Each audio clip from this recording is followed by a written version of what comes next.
और मैं बलबीर सिंह राजेवाल, हमने जॉइंटली अध्यक्षता की, जिसमें जो 3 कानून रिपील करने के लिए प्राइम मिनिस्टर ने ऐलान किया है उस पर चर्चा हुई।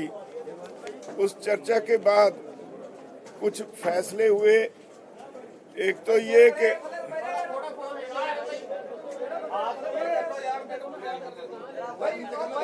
एक ये फैसला हुआ कि जो प्रोग्राम पहले से तय किए गए हैं एसकेएम की तरफ से वो कंटिन्यू करेंगे, वो बाकायदा जारी रहेंगे।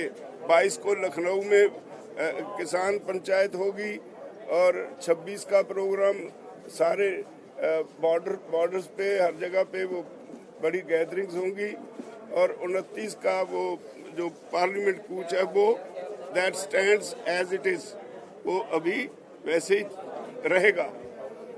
और उस तक क्या डेवलपमेंट्स होती हैं उस पे फैसला करने के लिए 27 को फिर एसकेएम की मीटिंग होगी। 29 से पहले 27 तारीख को फिर एक मीटिंग होगी एसकेएम की। जो हालात उस वक्त तक बनेंगे उस पे फैसला लिया जाएगा। और एक ये भी तय हुआ कि प्राइम मिनिस्टर को एक ओपन लेटर लिखी जाएगी जिसमें जो मांगें बकाया रह गई उसके बारे में जिक्र किया जाएगा। एमएसपी की कमेटी कैसी होगी, उसका अधिकार क्षेत्र क्या होगा, उसकी समय सीमा क्या होगी, क्या क्या वो कमेटी करेगी, ये बातें इस पे चर्चा करने के लिए। और जो बिजली शोध बिल 2020 उन्होंने हमसे वादा किया था, अभी तक पार्लियामेंट में पेश नहीं हुआ, उस पे भी चर्चा होगी, उसके बारे में भी लिखा जाएगा। और पराली वाला कानून जो है उस पे वो उसके बारे में भी लिखा जाएगा जो अभी तक सारा पेंडिंग है। लखीमपुर खेड़ी कांड के बारे में भी लिखा जाएगा और जो मंत्री जी इन्वॉल्व हैं उस केस में उनको मंत्री पद से हटाने के लिए मांग करने के लिए भी लिखा जाएगा। आंदोलन के दौरान सभी राज्यों के किसानों के खिलाफ जितने केस दर्ज किए गए हैं वो वापस करवाने के लिए लिखा जाएगा। डीजल की कीमतें कम करने के लिए लिखा जाएगा और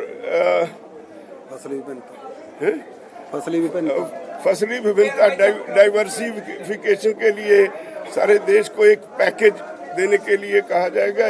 ये बातें जो पेंडिंग रह गई इसके बारे में चिट्ठी प्रधानमंत्री को लिखी जाएगी। जो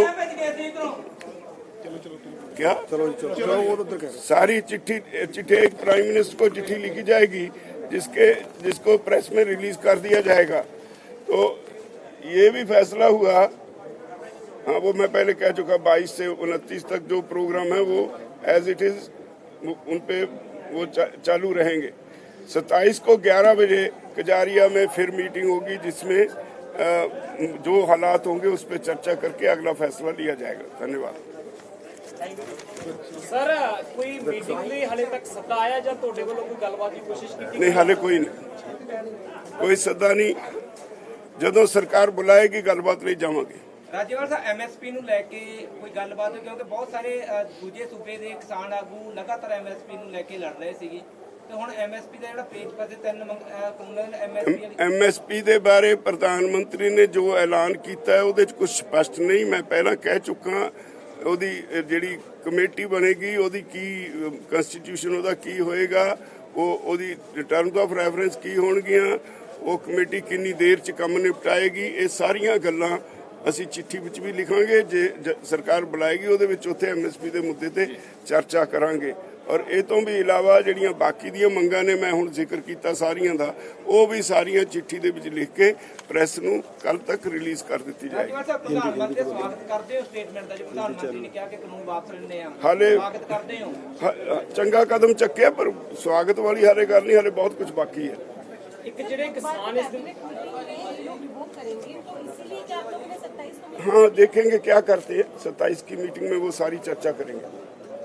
राजन साहब, जे एमएसपी ते सरकार नहीं मानती जिदा 29 तक के प्रोग्राम सरकार ने एमएसपी ते कमेटी बनाने का ऐलान किया। साडी मंग भी यही सी भी कानून बनाया जाए। वो जदों सानू रिपोर्ट करेंगे उसके बाद चर्चा करेंगे। वो देखांगे जी, जब हाले तो है ही कुछ नहीं, आउण दिओ जो आउंदा।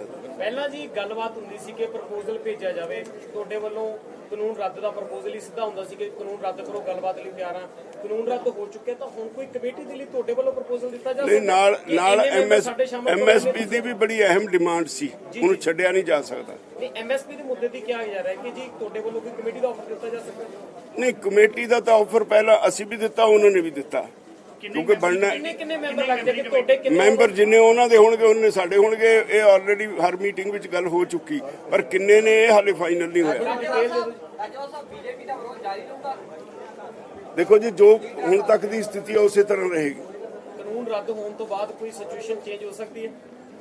ਕਾਨੂੰਨ ਰੱਦ ਹੋਣ ਤੋਂ ਬਾਅਦ 27 ਨੂੰ ਬੈਠਾਂਗੇ, ਜਦੋਂ ਪਾਰਲੀਮੈਂਟ ਦੇ ਵਿੱਚ ਬਾਕਾਇਦਾ ਰਿਪੀਲ ਕਰ ਦੇਣਗੇ, ਉਦੋਂ ਫਿਰ ਸੋਚਾਂਗੇ। ਰਾਜੇਵਾਲ ਸਾਹਿਬ, ਇੱਕ ਬੜਾ ਕਲੀਅਰ ਕਰ ਦਿਓ ਜੀ, ਪੰਜਾਬ ਦੇ ਵਿੱਚ ਵੀ ਇਲੈਕਸ਼ਨ ਮੋਡ ਤੇ ਖੜਾ ਜੀ ਅੰਦੋਲਨ, ਯੂਪੀ ਦੇ ਵਿੱਚ ਵੀ ਜਿਹੜਾ ਹੈਗਾ ਸੂਬਾ ਇਲੈਕਸ਼ਨ ਮੋਡ ਤੇ ਆ, ਪੰਜਾਬ ਦੀਆਂ ਜਥੇਬੰਦੀਆਂ ਹੁਣ ਇਲੈਕਸ਼ਨ ਮੋਡ ਦੇ ਵਿੱਚ ਨੇ, ਕੋਈ ਇਹ ਲੱਗ ਰਿਹਾ ਕਿ ਇਲੈਕਸ਼ਨ ਲੜ ਸਕਦੀਆਂ ਨੇ ਕਿਉਂਕਿ ਸਰਕਾਰ ਚੇਂਜ ਹੋ ਗਈ है। No comments. सर, बीजेपी के फैसले का स्वागत करते हैं आप। मैंने कह दिया, जो उन्होंने कर दिया पहले कर दिया, अब देखें दोबारा विचार करेंगे। ਸਰ, ਡਾਕੂਮੈਂਟਸ ਨੂੰ ਕਿਵੇਂ ਲੱਗੇ ਜੀ, ਮਤਲਬ ਕਿ ਰਾਏ ਮਸ਼ਵਰਾ ਹੋ ਸਕਦਾ ਫਿਰ ਮਾੜਾ ਮੋਟਾ आता ਇਲੈਕਸ਼ਨ ਲੜਨ ਵਾਲੇ ਚ